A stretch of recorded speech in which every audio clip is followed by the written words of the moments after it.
446 میں آ کر شیعوں کی حکومت کو ختم کیا طغرل بیگ سلجوقی نے۔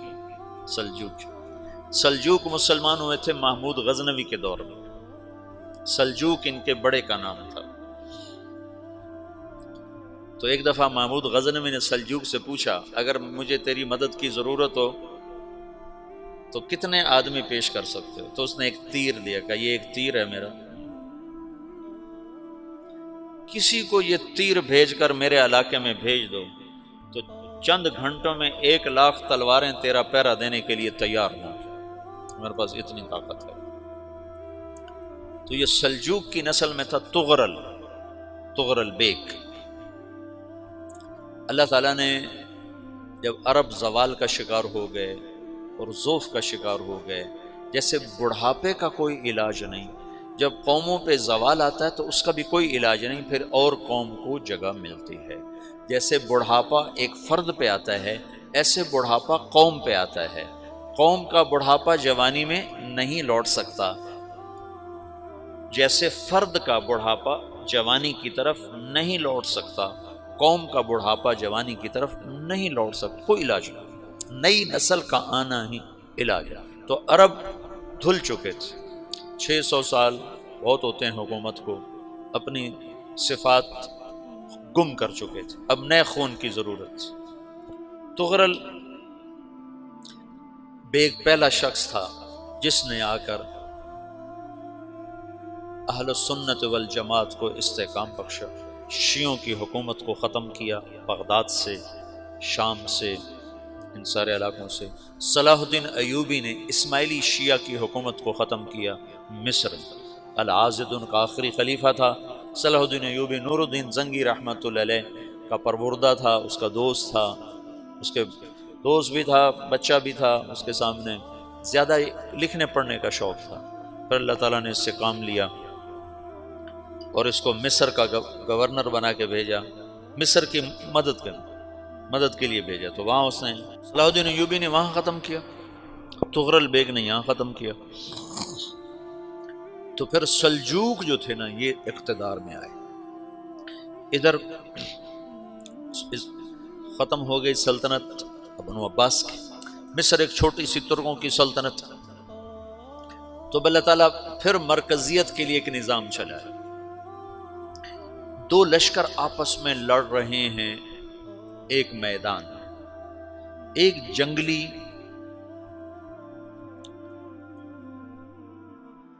بدوؤں کا قافلہ، جنگل کے لوگ اپنے قبیلے کو لے کر، ایک جنگلی قبیلہ اپنے سردار کے ساتھ نقل مکانی کر رہا ہے ایک جگہ سے دوسری جگہ۔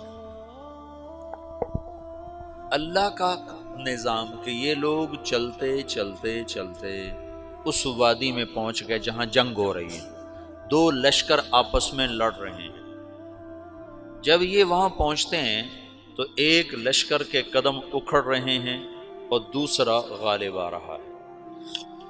ان کو نہیں پتا شکست کھانے والے کون ہیں اور فتح پانے والے کون ہیں، ان کو نہیں پتا۔ اس جنگلی قبیلے کے سردار کا نام بھی طغرل ہے، طغرل۔ تو یہ سردار کہتا ہے جو شکست کھا رہے ہیں ان کی مدد کرو، کچھ پتہ نہیں کون ہے، کہتا جو شکست کھا رہے ہیں ان کی مدد کرو۔ تو 400 وحشی جنگلیوں نے فاتح لشکر کے پیچھے حملہ کر دیا۔ وہ تو ایک کافی ہوتا تھا، 400 دوڑ جب تلواریں پڑیں تو چند لمحوں میں نقشہ بدل گیا، بھاگنے والے جم گئے اور جمنے والے بھاگ پڑے۔ جب جنگ ختم ہوئی تو شکست خوردہ لشکر کے بادشاہ نے ان کو بلایا، اسے پوچھتا ہے مجھے جانتے ہو میں کون ہوں؟ کہا نہیں۔ کہا تو تم نے میری مدد کیوں کی؟ کہا انسانی ہمدردی کی وجہ سے، تمہیں شکست ہو رہی تھی اس لیے تمہاری مدد کی۔ پھر اس نے اپنا تعارف کرایا، میں ہوں سلیمان سلجوقی، ترکی کا بادشاہ۔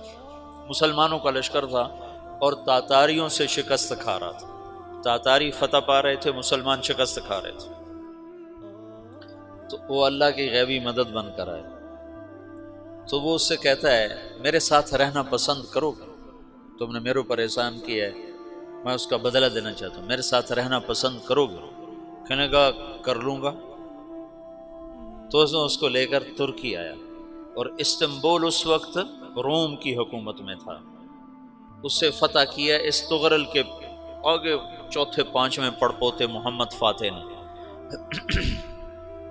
تو یہ استنبول ہے، یہ ترکی ہے، بیچ میں ایک چھوٹا سمندر ہے، یہاں ایک جاگیر ہے۔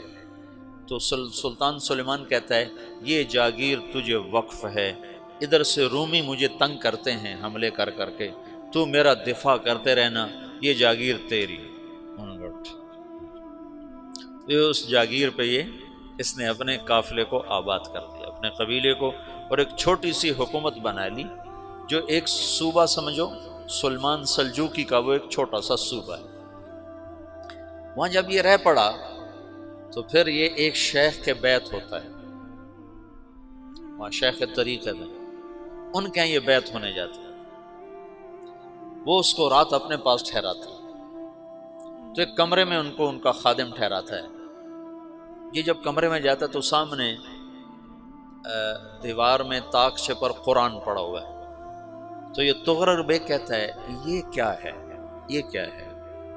تو وہ خادم کہتا ہے یہ کتاب اللہ ہے، قرآن ہے۔ اچھا، وہ اس کو وہاں چھوڑ کے باہر چلا جاتا ہے۔ وہ دیہاتی آدمی، جنگل کا رہنے والا، پہلی دفعہ زندگی میں قرآن دیکھا، وہ کہتا ہے یہ قرآن ہے، اللہ کی کتاب ہے، میں اللہ کی کتاب کے سامنے سو جاؤں، کتنی بے ادبی ہے۔ تو اس نے ایسے قرآن اٹھایا اور سر پہ رکھ لیا اور کھڑا ہو گیا، ساری رات قرآن سر پہ رکھ کے کھڑا رہا۔ رات کے پچھلے پہر اس کو خواب آیا، کھڑے کھڑے اس نے دیکھا کہ اس کی پشت سے ایک چاند نکلا اور شیخ کی بیٹی کے سینے میں جا کے اتر گیا۔ پھر اس لڑکی کے سینے سے ایک درخت نکلا جو پھیلتے پھیلتے پھیلتے 3 بر اعظم پہ چھا گیا، افریقہ پر، یورپ پر، ایشیا پر۔ پھر اس کی آنکھ کھل گئی، وہ کھڑا ہوا ہے، تو اس نے صبح یہ خواب اپنے شیخ کو سنایا، تو انہوں نے اپنی بیٹی اس کے نکاح میں دے دی۔